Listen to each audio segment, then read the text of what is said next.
আপনি কি জানেন বাংলাদেশের ইতিহাসের প্রথম সুগার মিল আজও দাঁড়িয়ে আছে? এই জায়গা থেকেই শুরু হয়েছিল দেশের চিনি শিল্পের গল্প। আজ আপনাদেরকে দেখাবো একদম কাছ থেকে। আজকে আমরা এসেছি বাংলাদেশের প্রথম sugar mill North Bengal sugar mill নাটোরে। 1933 সালে ব্রিটিশ আমলে প্রতিষ্ঠিত এই মিলটি ছিল বাংলাদেশের প্রথম চিনি কল। আর এই মিল দিয়েই দেশের বাণিজ্যিকভাবে চিনি উৎপাদন শুরু হয়। একটা সময় এই মিলের চিনি যেত বাংলাদেশের বিভিন্ন জেলায়, আর এখান থেকেই তৈরি হতো হাজারো মানুষের কর্মসংস্থান। পুরাতন মেশিনগুলো আজও কিছুটা চলছে আর কিছুটা বন্ধ হয়ে পড়ে আছে। দেখেই বোঝা যাচ্ছে কতটা কষ্ট আর শ্রম দিয়ে গড়ে উঠেছিল এই মিল। এই সুগার মিল ছাড়া হয়তো বাংলাদেশের চিনি শিল্প এত দ্রুত এগিয়ে যেতে পারতো না। 4500 একর থেকে উঠে আসা আখ, মানে মিলের আখ দিয়েই 3-4 মাস চিনি উৎপাদন করতে পারবে। নাটোর একমাত্র জেলা যার দুইটা সুগার মিল রয়েছে। আর এই নাটোরে দুইটা সুগার মিল হওয়ার কারণ হচ্ছে আখ উৎপাদনের জন্য নাটোর ছিল আদর্শ এলাকা, যার মধ্যে লালপুর, গুরদাসপুর এলাকায় মাটি উর্বর, পানি সহজলভ্য ছিল। আর আখ চাষ বহু আগে থেকেই জনপ্রিয় ছিল এই নাটোরে। এটা কি সারা বছরই খোলা থাকে? না, বছরে 5 মাস খোলা থাকে, 4 মাস 5 মাস এরকম।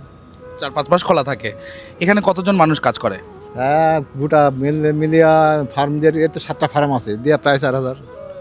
প্রায় 4000। তো নাটোরে না, পুরো বাংলাদেশে তো এটাই বড়, তাই না? হ্যাঁ, পুরো বাংলাদেশের মধ্যে এডি সুগার মিল বড়। 7টা ফার্ম আছে, যে 7টা ফার্ম মিলে 4500 একর জমি আছে। আর 7টা ফার্ম মিলে 4500 একর জমি আছে। চিনি উৎপাদন হয়ে গেলে সেইগুলোকে বস্তাজাত করা হয় এবং প্রতিটা বস্তায় 50 কেজি করে ওজনে চিনি দেওয়া হয়। আর চিনিগুলো বস্তাজাত হয়ে গেলে এখন আস্তে আস্তে পুরো বাংলাদেশের বিভিন্ন জেলায় চলে যাবে। নাটোর সদর ও লালপুর দুই দিকে আখের বড় বড় এলাকা, আর এই আখ বহনের জন্য এই গাড়িগুলো ব্যবহার করা হয়। তো এভরিওয়ান, এই ছিল হচ্ছে আমাদের নর্থ বেঙ্গল সুগার মিল ভ্রমণ।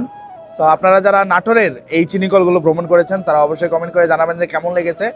সো আজকের ভিডিও এতটুকুই, সবাই ভালো থাকবেন। Thank you so much.